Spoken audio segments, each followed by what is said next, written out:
मंगलवार पूर्वाह्न बेगुनियापड़ा ब्लॉक कालीमेघी पंचायत ठारे बीजेडी जनसंपर्क पदयात्रा पूर्वतन विधायिका श्रीमती लतिका प्रधान अध्यक्षतार अनुष्ठित हो कोदड़ा बाबा श्री दंडीश्वर मंदिर प्रांगणरू एक विशाल बाइक रैली बाहरी विभिन्न पंचायत दे कालीमेघी ठारे पहुंची कालीमेघी सरपंच अर्चना त्रिपाठी तत्वावधान आयोजित सभा मंच में पहुंचीला। एही कार्यक्रम में पूर्वतन बाचस्पति मंत्री तथा जिला पर्यवेक्षक प्रदीप कुमार मठ, बीजेडी जिला सभापति डॉक्टर रमेश चंद्र चाय पट्टनायक, राज्य साधारण संपादक प्रमोद कुमार पंडा जोगदे बीजेपी सरकार एक मिछुआ सरकार कही निर्वाचन इस्ताहार में जनसाधारण को देइथिबा विभिन्न मिछ प्रतिश्रुति को समालोचना करथिले। मिछ प्रतिश्रुति दे सरकार को आसीथिबा बीजेपी सरकार को भर्त्सना करने सहित बहुत शीघ्र ही सरकार भुसुड़ी पड़िबो बोली कहिथिले।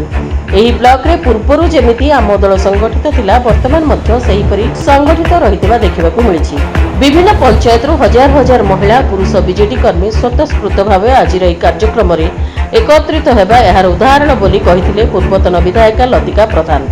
एहिठारु सभ्य संग्रह अभियान मध्य आरंभ करा जाई एही ब्लॉक रे हेतुवा दुर्नीति पय स्वर उत्तोलन करिबा एहार उचित जवाब दिया जियो बोली कहिथिले। एही सरकार निज दल रे मिसिबा पय पंचायत प्रतिनिधि मानको विभिन्न लोभ देखाई जदि आम कथारे राजी न हेबो तुमर कोनोसी विकासमूलक कार्य को सहायता देबु नै बोली कहि भयभीत करुथबा अभियोग करिसेंती। एही कार्यक्रम रे बेगुनियापड़ा ब्लॉक अध्यक्ष प्रतिनिधि दुर्योधन गौड़, ब्लॉक बीजेडी सभापति सीमांचल सामल, महिला सभानेत्री तथा जिला परिषद सदस्य मधुमिता साहू, जिला परिषद सदस्य कल्याणी पात्र, पंचायत प्रतिनिधि, सरपंच समिति सभ्य, कविसूर्यनगर बीजेडी सभापति भगवान स्वाई प्रमुख जोग देथिबा बेले प्राय 5000 ऊर्ध्व महिला पुरुष कर्मी उपस्थित थिले। Bureau report PS news Bharat.